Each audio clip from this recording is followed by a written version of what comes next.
Yes. Good afternoon, everyone. This is Todd Villarubia.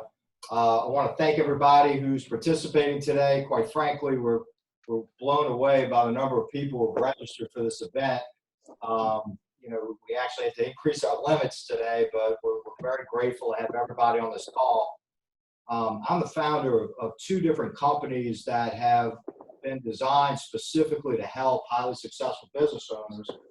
I'm the manager and partner of Wealth Planning Law Group, which we have helped thousands of clients through the last 30 years protect their life's work from the government, taxes, and creditors.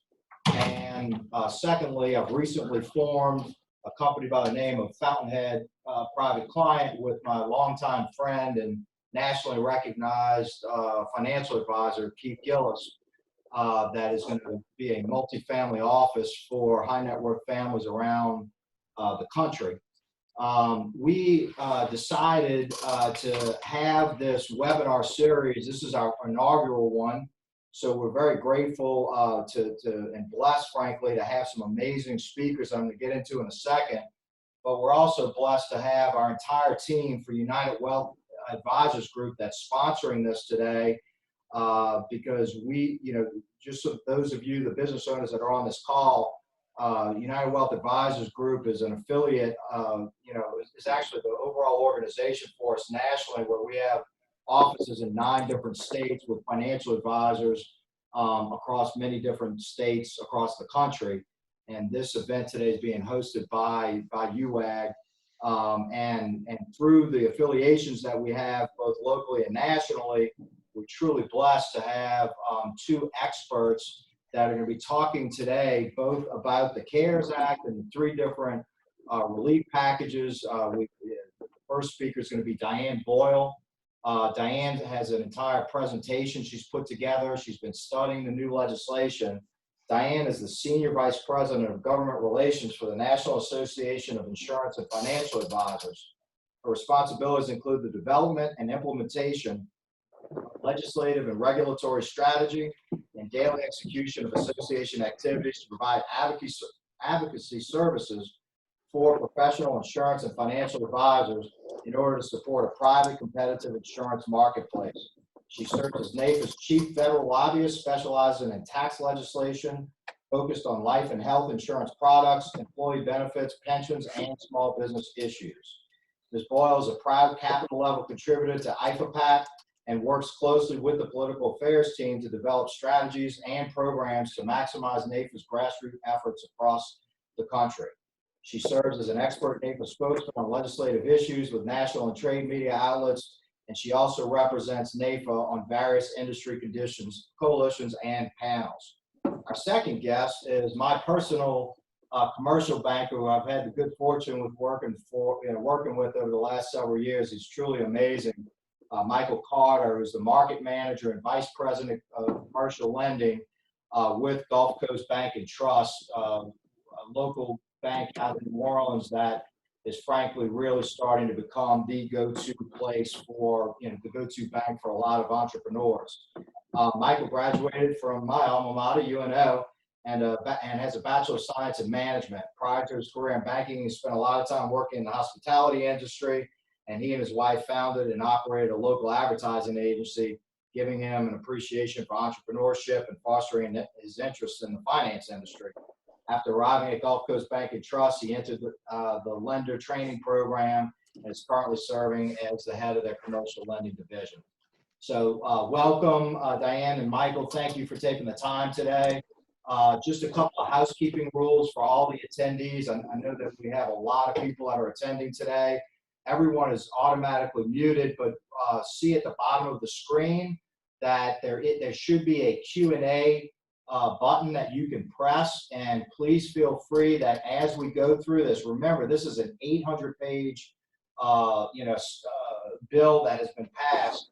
There's a lot of nuances. We're not going to be able to cover it all today. We're anticipating that Diane will be given her PowerPoint for 15 to 20 minutes. Mike's going to give us some guidelines on what he's seeing from the banks and how they're getting involved in trying to help business owners. And look, the good thing about these guys, they very much believe in what we believe in. And that is that the business owner is the backbone. It's the fountainhead.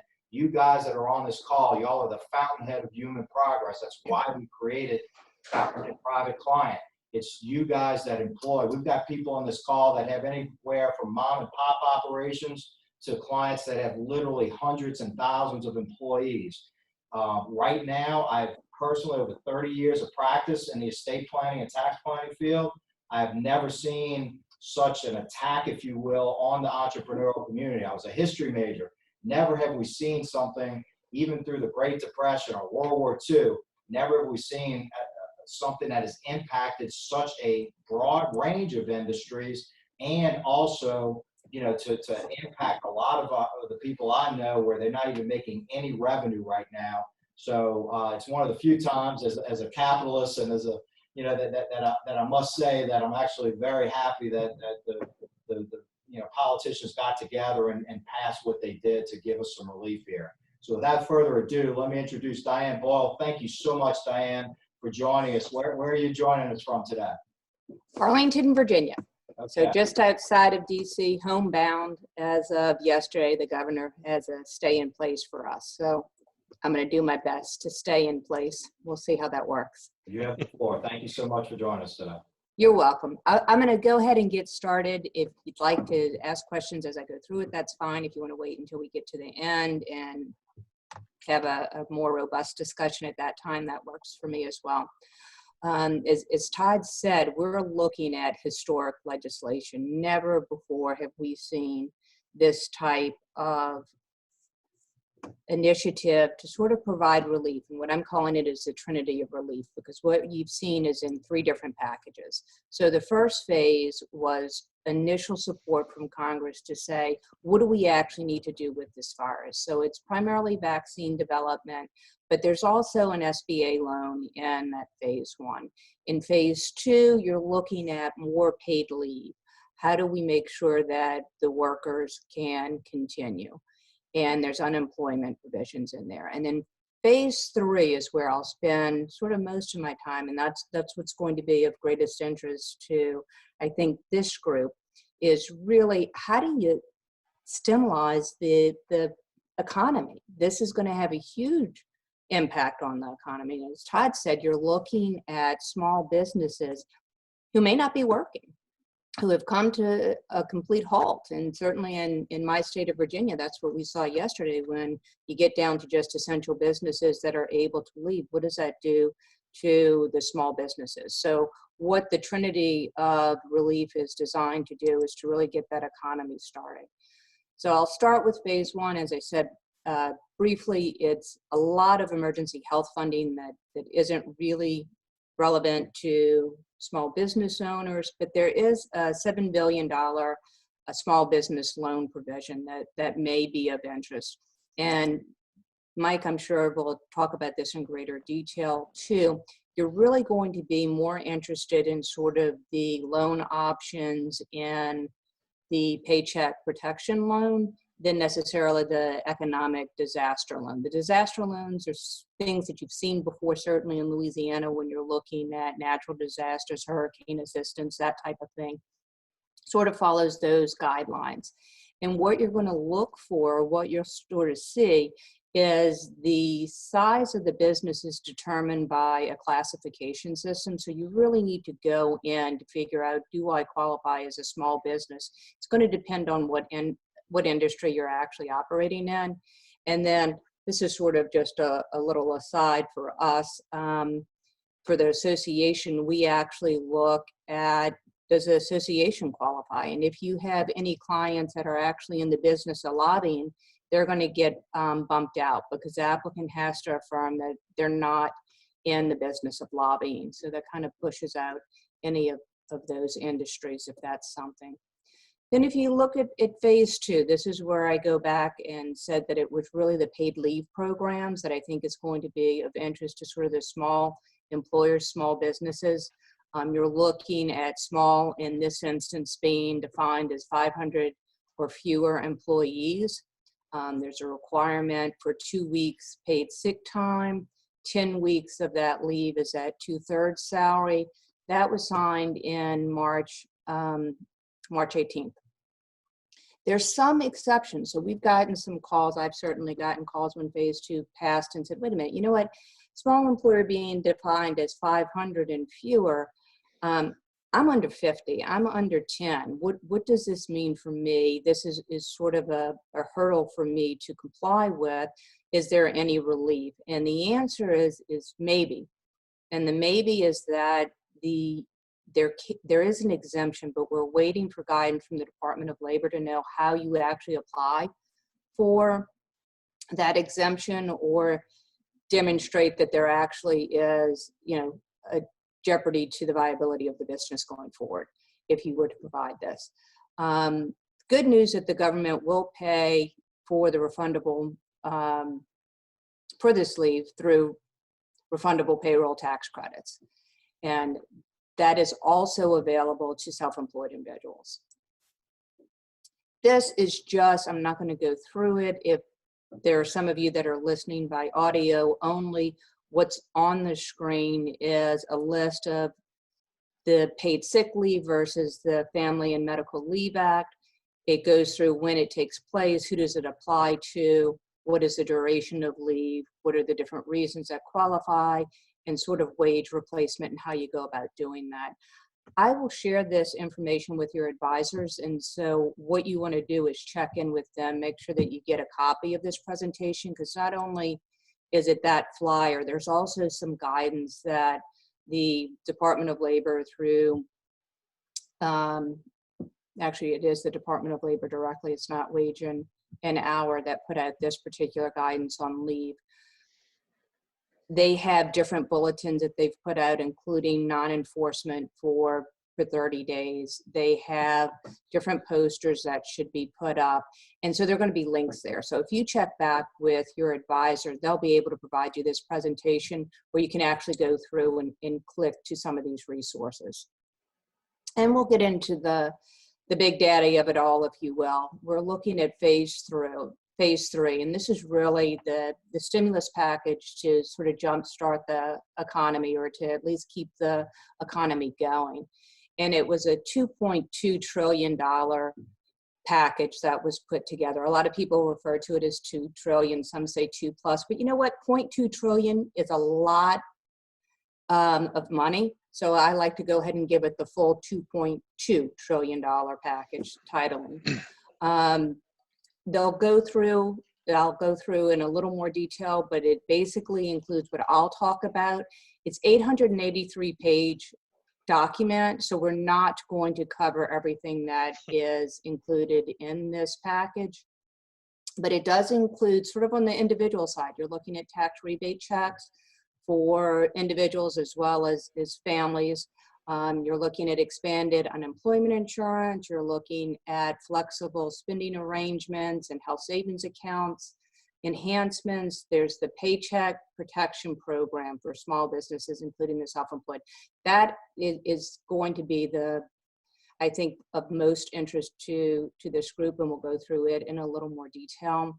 There's an employee retention tax credit.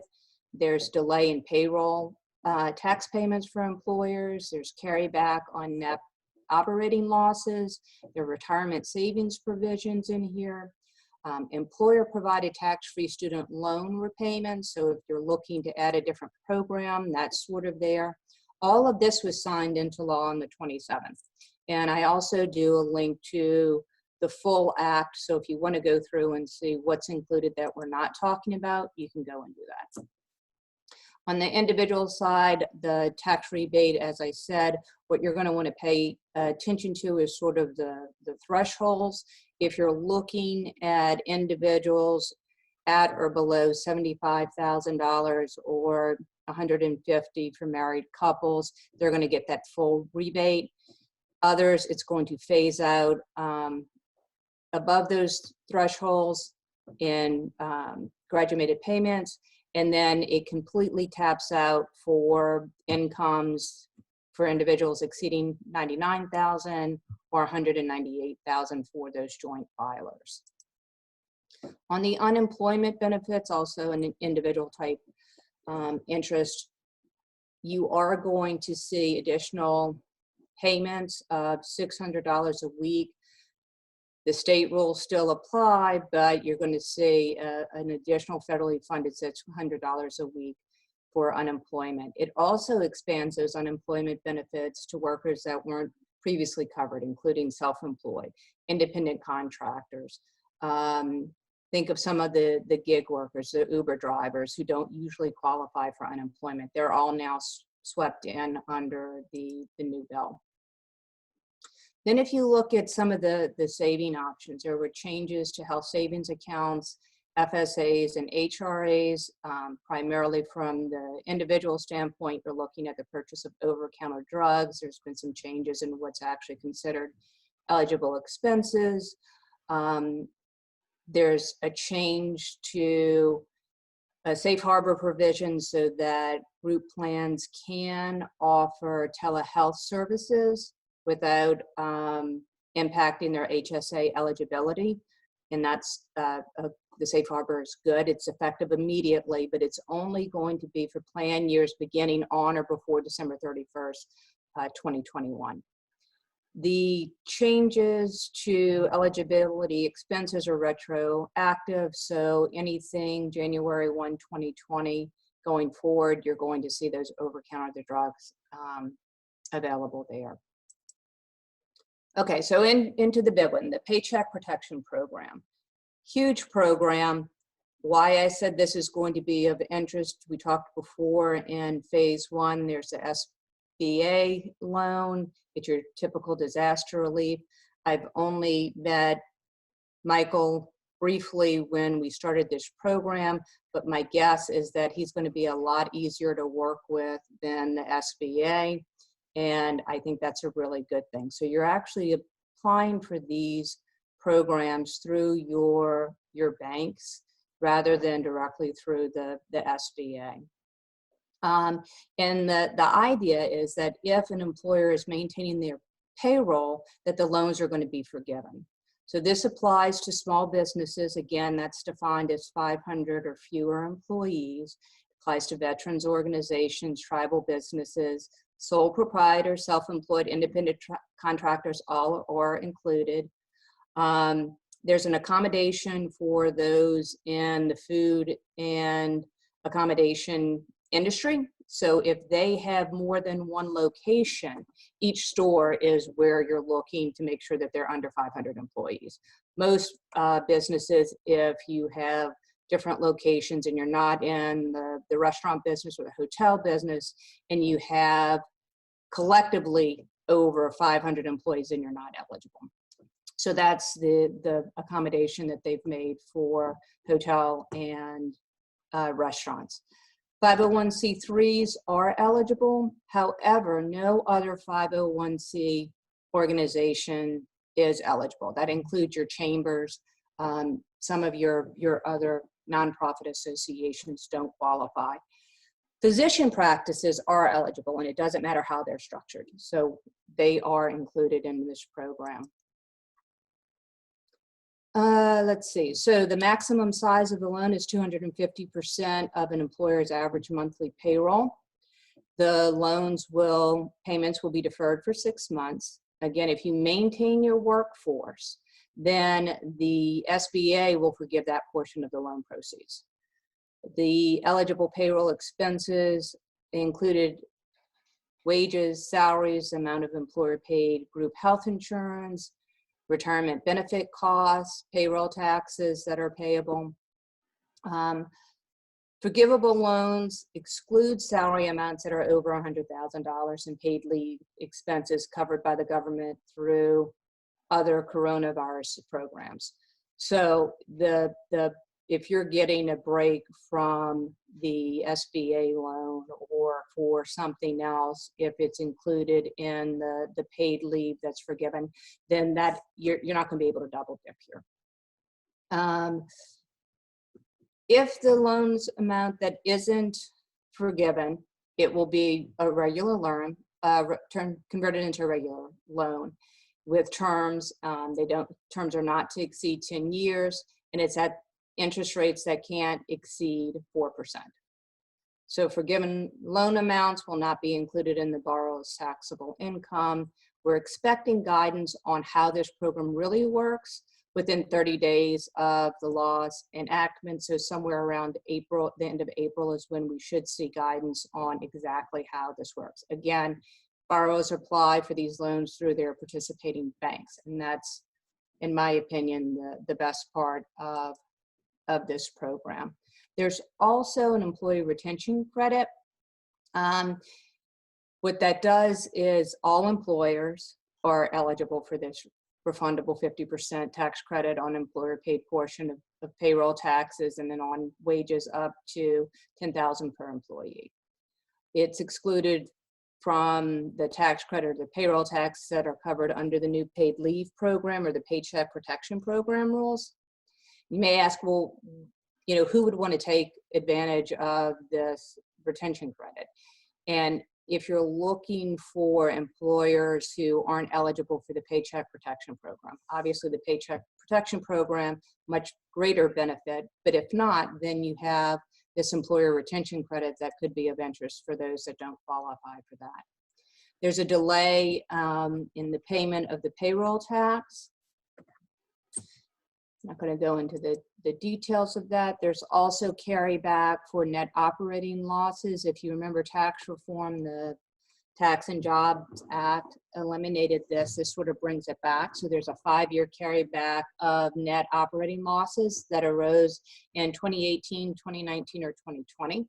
You can amend your tax returns back to 2013. And it expands the use of carrybacks to sole proprietors and pass-through entities. So that may be something that you want to discuss with your advisor as well. Retirement savings, there are a number of enhancements here as well. It suspends the minimum distributions for requirements for 2020. It allows individuals to borrow all of their vested account balances up to $100,000. On sort of the employer side, you're looking at, it waives the penalty, well, on the employer side, it allows single employer defined benefit plan sponsors more time to make up the required contributions to their DB plans.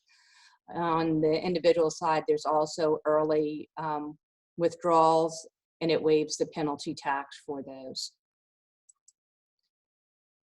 There's a new program that's in. If you're looking to add, it would enable employers to provide a student loan repayment benefit. And that is something that may be of interest to employers who are looking to make sure that they're helping their employees pay back some of the student loan. The tax-free benefit for the student loan repayment applies only for payments made after March 27th, 2020 and before January 1st, 2021. On the group health plans, there was an expansion here so that the group health plans, if you're running any of those, that you must cover the COVID-19 diagnostic testing with no cost sharing, no prior authorization or no medical management requirements. And the group plans must also cover preventative services at no cost, and they can do that within 15 days after a recommendation is made. So as the vaccines start to come about, rather than having to wait for clearance and doing this, the group plans have to cover those within 15 business days of sort of the vaccine being approved as a preventative service. There are a whole host of small business resources that I have listed here. I think one of the best is probably, if you go bottom up, there's a small business loan chart, and it does sort of a side-by-side of who qualifies. It's just a really good way to scan and see which loan sort of fits which group.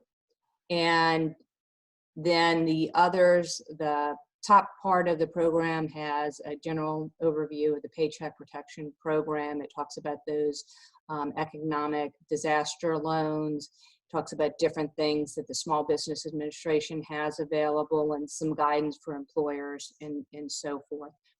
The links to all of those I will share, and if you talk with your advisor, you'll have access to that and should be able to click through. With that, I'm going to stop and see if we have any. Yeah, we have a lot of questions. A whole lot of questions. I'm sorry. When I Tell you what, why don't the beauty of working from home, you don't have access to all the tools and resources that you're used to. I didn't see the questions pop in, so I apologize for not let answering. me kind of help you with some of that then, Diane. The first question we have, I've got some of my team with me here, so we're kind of just picking some of them. There's a question here from Brian that on the tax rebate side, there's a lot of talk that college-age students were left out as adults and dependents. Can you speak to that? A lot of the college students will what now? I'm sorry, I missed the. Okay, I'm sorry. There's a lot of talk that college-age students were left out as adults and dependents. Can you speak to that on the tax rebate side? I don't know. We'll have to see what Treasury comes out with as far as whether they qualify on the individual rebate. Are they looking for the checks that are being distributed? Is Yeah, that what we're talking I'm not about? sure where the I have a college age student and a high school student who's an adult, and I'm actually really interested because they'll get a $500 payment. So I'm kind of hoping it comes so mama can take those checks away. We'll see. And I want to make sure we give Mike some time here too. So I tell you what, for all the people that are asking questions, let me let Mike kind of run through some of the stuff that he's seeing from, from Gulf Coast side, because I'm sure that what he's facing is similar to what a lot of people are facing. Mike, for all the people that are from New Orleans, of course, we have attendees from all around the country. One of the first questions I'd have for you, Mike, is that can you do business with, and help some of these entrepreneurs that are on the line today? Can you help them regardless of what state they live in? And how so? That's a loaded question there, Todd. Yes, we can. It depends on what their needs are. I mean, the bank as a whole, I think he mentioned earlier, we're a state chartered bank. So by charter, we're limited as to which areas we can do traditional bank loans for. Like Diane had mentioned, we're still waiting for some of the directives to come down from the SBA as to who's going to be allowed to administer all the specifics of that program. But our SBA division, for the record, is nationwide. It's a group. That division is actually based out of Texas, and they currently do 7A loans, express loans, all the other programs you've heard about on a nationwide basis. So on that assumption, I would say yes. So Mike, give me an idea, because I know that, I went onto the SBA website probably 4 or 5 days ago. I tried to log on. It crashed several times. Mm-hmm. Then it was down for a day or so.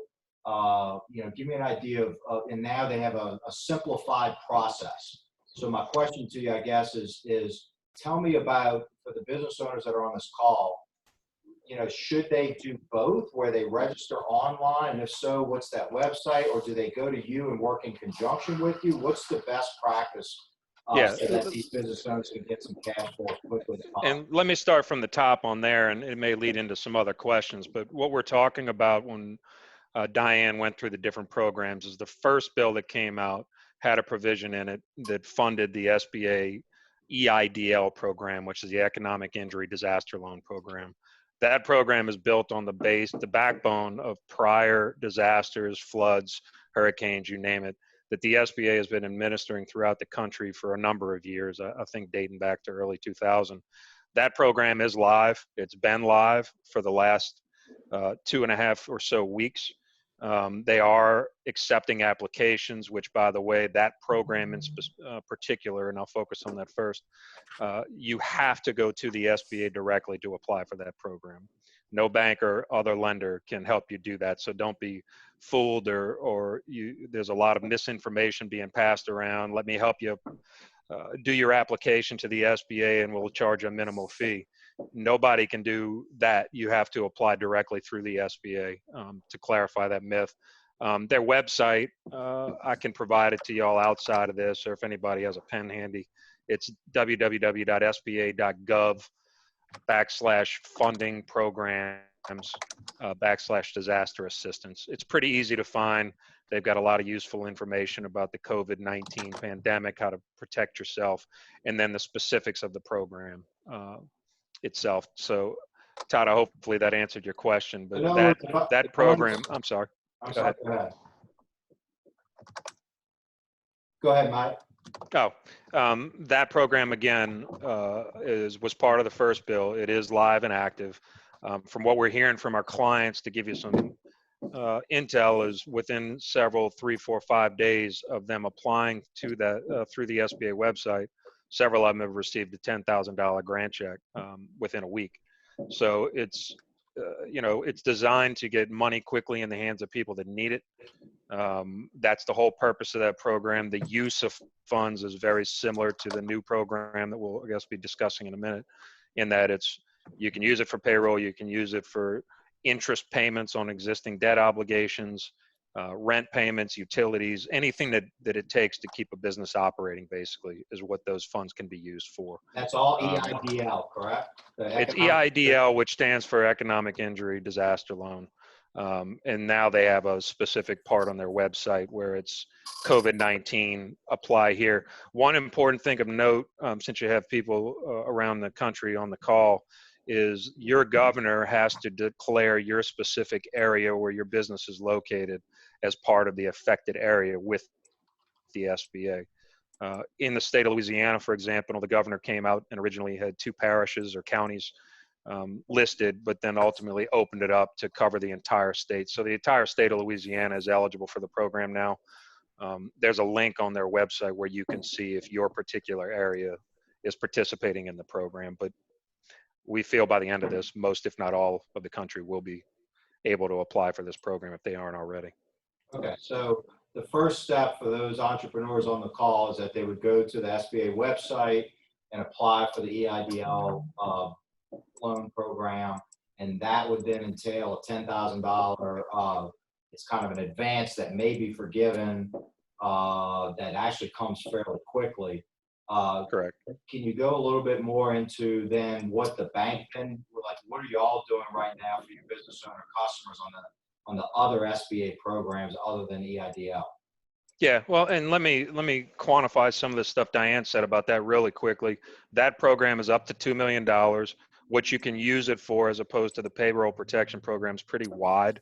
It is a fast mechanism by which to get money. That's an important distinction between the two, because with the new payroll protection program, there is a lag in which the program is going to be actually rolled out to the banks and finalized. So we're not expecting funds are going to be in the hands of people for at least 3 to 4 weeks until we get the directives from the SBA and the governing agencies. So again, I think what people need to do is be educated and make a decision based on their own individual needs. If there's a cash flow shortfall and people need access to cash, this program could be a great tool for them, because the rates are very inexpensive, 3.75 for for-profit businesses. Non-for-profits are 2.75%. Terms can go up to 30 years. So they're structuring this to be very palatable for the borrower at pretty advantageous terms. Todd, it looks like I might have lost you. Can you still hear me here? Yeah. I can say Okay. it. Yeah, Gotcha. I'm sorry. I was just unmuted. We were looking at some technical issues, so sorry about Gotcha. that. That's okay. I thought I lost you. I was talking to myself in here. Yeah, no, you're still on. But again, the distinction there is that program, EIDL, that we've been talking about, is directly through the SBA. Don't waste time contacting your bank, your lender. We can't do anything with it. You have to go through them. And the details of receiving the $10,000, who's eligible, who's not, frankly, we don't know. They're making that decision on their own and not really sharing a lot of information with other creditors out there. But most everybody I've seen that has applied has gotten the $10,000 grant, let's call it that, while the rest of their application is pending. Todd asked the question, what do I recommend people do now besides that? And then we'll get into the payroll protection program. If you haven't already and you see that there's some cash flow needs or shortfalls coming, I highly encourage, if you haven't already done so, to contact your existing lender. creditors, anybody that you have debt with currently, because my bank, for example, has implemented a 90-day deferment program for anybody in an affected area, which completely defers principal and interest payments. Most, if not all, of the lenders that I've heard about are doing the same thing, and that can have a huge impact on your forward-looking cash flow until these other programs like the payroll protection program are fully explained and the guidelines are let. FYI, it was mentioned in Diane's slide set too, but something that people really have kind of brushed over and not paid attention to is if you have an existing SBA loan, meaning one that was done prior to the event, a 7A, an express loan, a Patriot loan, any of the number of programs they have, the SBA in the bill clearly said that they will pay 6 months of principal and interest payments on your behalf. That's automatic. The funding mechanism is still being worked out, but it's not a deferment. It's not, you're going to end up having to catch it up later. It's the bill is going to pay those 6 payments for you. So if you haven't done so, if you've got any of those loans already on your books, I encourage you to reach out to the lenders that are servicing those loans and request information on that, because if that isn't already being divvied out, that should be shortly, because the bill, I think, wanted payments from April forward to be paid by the SBA. Todd, I didn't know if you had any more questions before I keep Yeah, we've got a bunch running of through questions this. coming in, Mike. So we got a couple about the $10,000 grant. Can you Yes. go into a little bit more detail? And one of Joe List just asked whether or not there was a deadline of today. I don't believe that's the case at all. No, that's one of the rumors that we were hearing too, that you have to apply for the EIDL program. I actually called my representative at the SBA this morning to check in just to make sure I was speaking the truth, and that's absolutely not true. Okay. There is no deadline. The EIDL program will be around until the event's over. From what I understand, there's no hard deadline on when it expires. I mean, there's some dates floating around in the bill of when these programs will expire, but if they're needed, our expectation is the SBA will extend them. That's what they typically do in other events. So no, the hard March 31st date is not valid from anybody we've reached out to find out. All right. And again, you know, for the other person that asked about the $10,000 quote grant, you know, we think it's going to be a grant. It may be an advance against the loan, but it's not real crystal clear yet. Just so everybody knows, so that everybody knows on the call, you know, this is just the first of many webinars that Fountainhead's planning on and UWAG's planning on doing for the business community and our advisory group. So next Tuesday at the same time, noon Central, we're going to have my business partner, Keith Gillis, answering some of the stuff that, you know, some of the practical, next week's is going to be on some of the practical implications for business owners in terms of both cash flow, charitable giving, some of the things that we can do from the tax side that's going to be very, very powerful. So, you know, be aware of that. And also for everybody that's participating, to the extent that we're not able to answer all the questions today, we will personally reach out to each one of you and answer the questions as it becomes clear. So be assured that we're going to address all of this. Looks like the next question is from the very talented Luke Trosclair, and it's for Diane. As it pertains to contract employees, what benefits do they qualify for? I have multiple hygienists that work as 1099 employees and are currently out of work. Do they qualify for refundable payroll and/or unemployment benefits? They definitely qualify for the unemployment benefits. On the payroll, I'd have to look into that. I don't know off the top of my head. If you're talking about the payroll protection program, Todd, is that what you're referring to on that question? Yeah. The short answer that we found is we're not sure yet. You know, a lot of this, just to quantify that program, folks, is the bill allows the SBA administration as well as the Treasury 30 days to issue their directives, their SOPs, what have you, to the lenders that are going to be administering the program. Now, we don't expect it's going to take that long from what we've been hearing. We can have directive as early as next week, but you know, the Congress obviously rushed this bill through to get it passed and get the money moving. But a lot of the details are being worked through right now, and we should all have a little bit clearer direction by later this week or early next week. Okay. Because we're asking the same questions. Yeah, and I'm gonna have a follow-up for you, Michael, that to put you on the spot, but I Sure. think it's Go ahead, I think it's somewhat of a softball. But should they be reaching out now To to your bankers to about set the appointments to apply for the paycheck protection for the program? payroll protection program? Payroll. Yeah, it doesn't hurt to reach out to your lender, whoever you choose. Let me cover that real quick. The SBA programs traditionally have to go through approved SBA accredited lenders. What they did as part of the bill as well is soften that. So any lending institution or CDC or lender can apply to the SBA to be able to participate in this program. From what we understand, many of them have done, and they're fast tracking that approval process to help with the tidal wave of people that are going to be applying.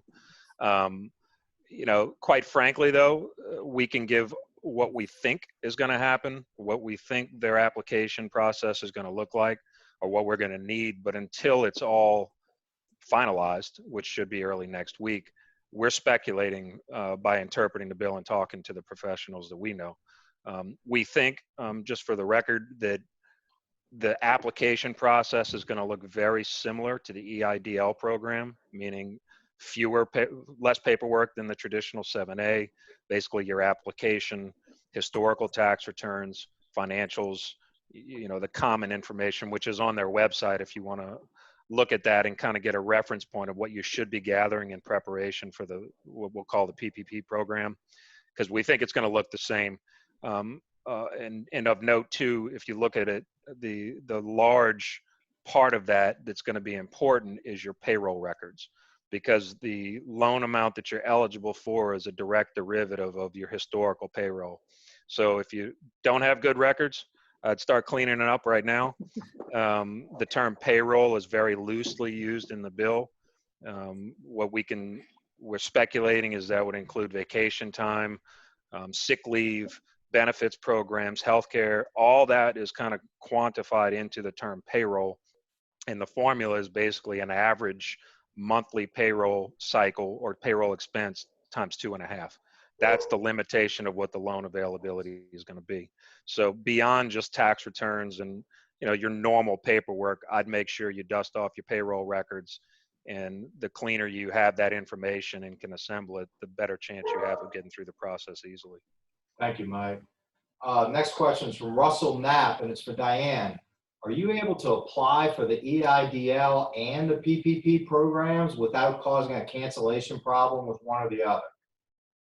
Actually, I'm going to toss that right over to Michael. I knew that was coming. I was going to say, you can answer. You can answer.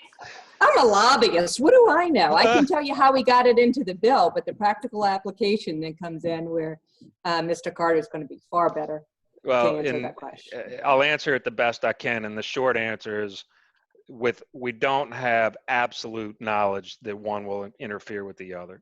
Common sense tells us, though, that they will not. You know, people are very concerned that if they apply for the EIDL program, they get the $10,000 grant. Does that automatically disqualify them from the PPP program? I can't imagine that's the case. Of course, again, until we get the final directive from the SBA, we're not 100% sure, but you have to look back at what the intentions of these programs are. And it's to keep people employed, keep payroll flowing. I can address that too a little bit, Michael, on that, at least the intent and what was put in there, because there is a provision in the PPA provisions that say what you have that's already covered under that disaster loan isn't qualified for, implies that you can have both, right? You can have both. You're just not going to get duplication of benefits. Exactly. So if you received a $10,000 grant, for example, and you use that to pay your payroll, you're not going to be forgiven that portion, that $10,000 as a forgivable loan as part of the payroll protection program. So I would think that when the final calculation is figured on what's forgivable, that $10,000 would be reduced from the benefit, but wouldn't eliminate the benefit altogether. That's what we're assuming. It makes sense to us. But my attorney friends would say we're speculating at this point, because until it's done, it's done. And don't apply rational thoughts to anything that Congress has done. But that's what we've seen in the past. Is the important part is they try not to duplicate benefits, so some people are getting enriched when other people really need the money. So I don't think one precludes you from the other. All right, the next question, we have a lot of, part of our audience is not just business owners, but our United Wealth Advisor group, financial advisors around the country. We have a question I think that will be impactful for all of those people from Chris Eichhorn. Is there any relief for commission salespeople who are still employed but earnings were impacted? Yeah, So go ahead, Diane. I'm sorry, cut out on me. I didn't hear the full question. no, it was whether commissioned individuals are and they are. Okay, so Included. commission people, even though they're on commission rather than salary, does it matter whether it's W-2 or 1099? No, it should not. All right. Next question for Diane. You mentioned payroll tax credits. What would I do that? Why would I do that in lieu of the SBA Paychecks loan? I add that the paycheck loan or the paycheck program that you're not. You're going to want to do that PPP program, in my opinion. And again, that's an opinion. It is your best bet because it's forgivable. That you're not going to end up paying. But if you're not eligible for that, if you're in a 501c6, you don't qualify for the PPP. So you're going to want to take Right. advantage of those provisions. Thank you, Diane. Mm-hmm. Next one, I guess let's go to Mike. If a business owns a property, is there a way to get interest or principal relief of the bank loan for the property? What about loss in rent? If we have tenants that can't pay rent now, do LOIs count? There's a multi-part question. This is for tenants that are now shut down and no longer moving forward with renting available space. Okay. Okay. I can barely hear That's you. a So lot of let's questions. take that in pieces. Start with the first part of it, Todd. All right. If a business owns a property, is there a way to get the interest and principal relief on the bank loan for the property? I'm assuming I think the short answer to that question is you need to reach out to your existing lender and see if, like we're offering, the 90-day deferment program where principal and interest payments are completely deferred. And then we're kind of taking it from there. You know, that's the bank's position, is if after 90 days, things haven't loosened up, which God willing they will, we may extend them even further. You know, the whole idea is to help people survive through this, not. Right. And I think the next part with the intent there was that if a landlord, whether it's commercial or residential, if their tenants aren't paying the rent, Mm-hmm. that part of what will then be funded through the various SBA loan programs to help them meet their P&I obligations. You know, I would encourage people that are in that situation that are real estate investors or developers per se to reach out to the SBA on the EIDL program, because I really don't know the answer on that.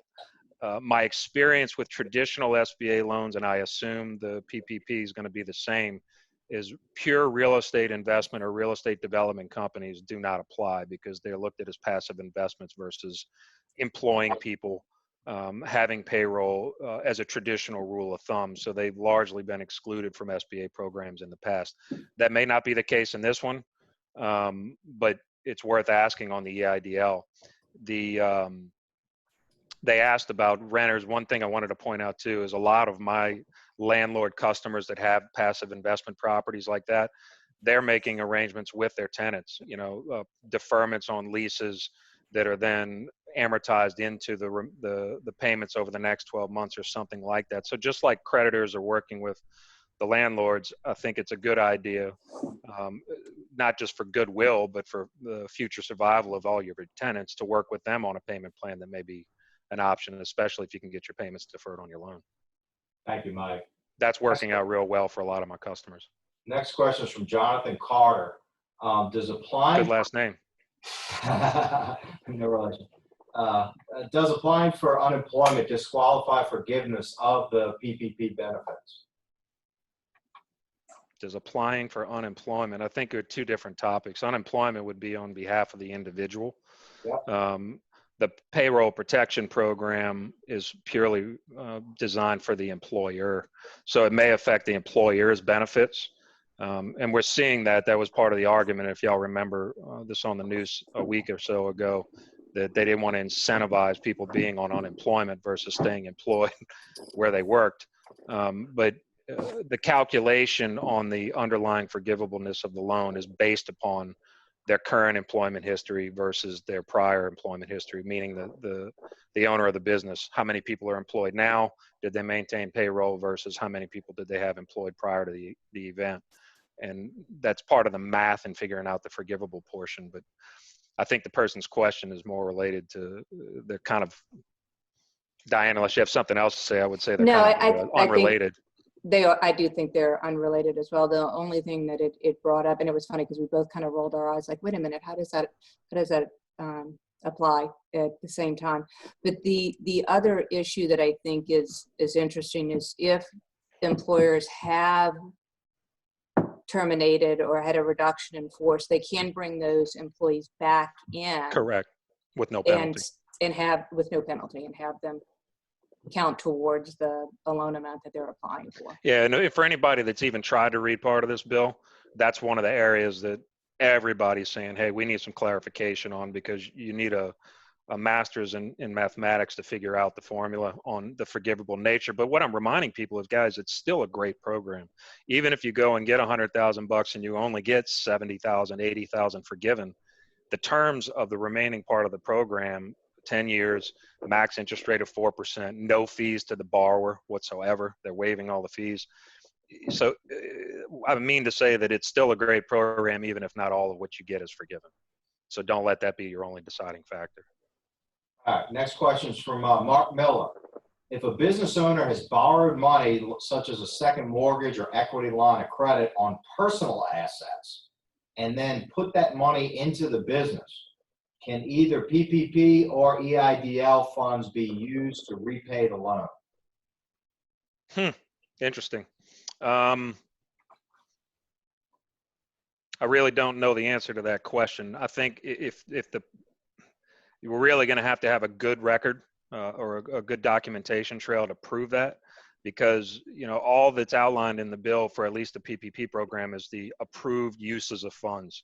So if used for rent payments, utilities, payroll, health insurance, all the obvious approved uses, I would think so. I don't think that portion would be forgiven under the PPP program, because it's looking forward, not backwards. So it would be 8 weeks beginning from the loan closing date, at least the forgivable portion of it. But it may very well be an appropriate use of the funds. All right, next question is about this $10,000 grant / rebate / advance. Once someone fills out the EIDL short form, whatever they call it, on the website, is that an automatic as far as you know? If you were in business at the time of the disaster, which was what, March 1st, I guess they're saying? Well, there's some like disagreements between the first round of legislation and then the third bill, because I don't think that Congress knew the extent of what this was going to be. If you look at the third bill, they basically clarify some verbiage that says, basically, if you were in business prior to the event, which was February 15th, I think is the technical date they gave, and you had employees, you're automatically assumed to be affected and qualify for the program. If they correlated that over to the EIDL program, I assume so. I can't answer for them, because again, that's going directly through the SBA. But what we've seen is people that put in their application have gotten the grant, which at least a $10,000 portion that isn't necessarily approval for the whole program, but at least it says that the SBA is checking a short box list and saying, yep, you qualify for this portion, you qualify for this portion, and then we're going to work through the remainder of application. Right, because they were facing the same thing we're going to face on the PPP, which is an onslaught of people applying. So I think in an effort to combat it and get money in people's hands, they started the $10,000 grant and then give them time to process the applications for the full dollar amount. Scroll up. I don't think the qualification is going to be a whole lot, guys, past you were employed before and you were generating revenue and paying people, and now you're not, or it's greatly discounted. Thank you, Mike. Next one, and I hate to even bring this one up, but sadly, this is the kind of stuff that's going on in the entrepreneurial community, and this is why I think what y'all are doing for our the people that are on this call today is just so incredibly valuable. We have a question for Tim that's coming in saying we had to lay off 90% of our employees this week due to no longer being considered an essential industry in New York State. If or when we apply for the PPP program, can we rehire our employees and use the loan to pay for them to sit at home until we're allowed to return to work? This would effectively make us a state-funded unemployment fund. Yeah, my understanding is yes, you can bring those employees back and have the program loan to pay for them. And I'd agree with that. I mean, think about the name of the program, the Paycheck Payroll Protection Program. I mean, the effort here is to keep people on payroll, not everybody in the country being on unemployment. So again, I can't answer specifically until the program details are rolled out, but I would assume so. Yeah. All right, can a nonprofit company that's currently in review for 501c3 status qualify for the paycheck protection? I would doubt seriously. I would think that they would have had to been a qualified 501c3 prior to February 15th. Diane, correct me if I'm wrong. Yeah, no, I The think, date of the event, just like Yeah. any other business, you have to have been in existence and operating prior to that point. Okay, thank you for that. Is there any relief for individuals / employees making more than $100,000? That's from Shanna and Sarah. Let me clarify part of that, Diane, if you don't mind me jumping on this. sure. The bill mentions anything over $100,000 purely from the vantage point of calculating what the underlying loan amount's going to be.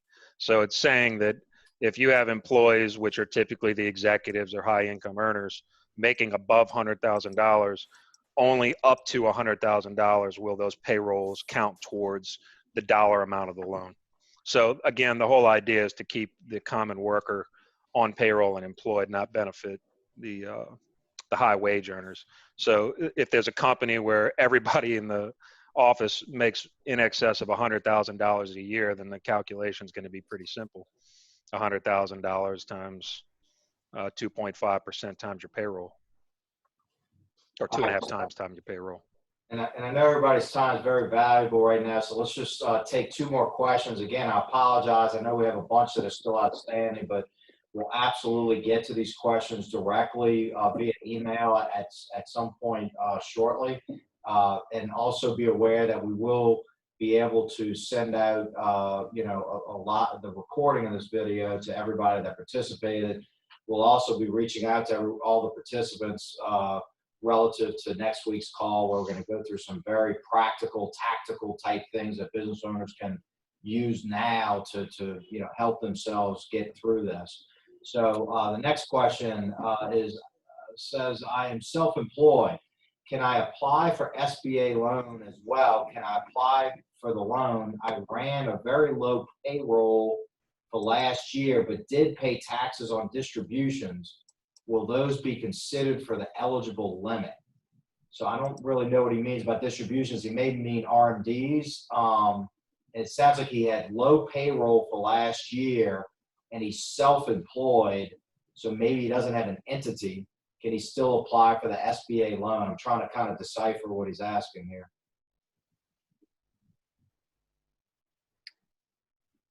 On the payroll, the Paycheck Protection Program, I think the answer is yes. If you're looking at the disaster loan, I think that answer is yes too, but I'm not certain. I think the linchpin in all of it is if you had payroll. I'm less certain about the economic disaster loan than I am on the PPP. Okay. And it looks like, Mike, we might be having a little bit of, might be frozen right now on your website. Everybody understands right now with all the limitations we have, of course, with them. Let's get one more in here. Let's see. So, do farms qualify for PPP? Brian? Yeah, farms are in. All right. And aren't there some special rules also for hospitality and restaurants relative to the 500-person limit, Diane? Yeah, there is. So the the concession that's made for restaurants is that they can look at individual locations. So if you're looking at a chain, it's looking at each location being under 500, that would qualify. So that they're in regardless of. And that includes franchises too. Let me add to that. So if you have a 200 location franchise, the individual franchisees aren't excluded because they have so many of them. They're looked at as an individual business level. And that's something new, by the way, that wasn't there before. Right, the per location. All right, I want to be respectful of everybody's time, so let's just close with just a few things. Again, thank you so much, Diane and Mike, for joining us today. We'll likely need you back at some point soon as this gets kind of further developed. But again, I want to make sure everybody marks in their calendars for next Tuesday at 12 o'clock Central.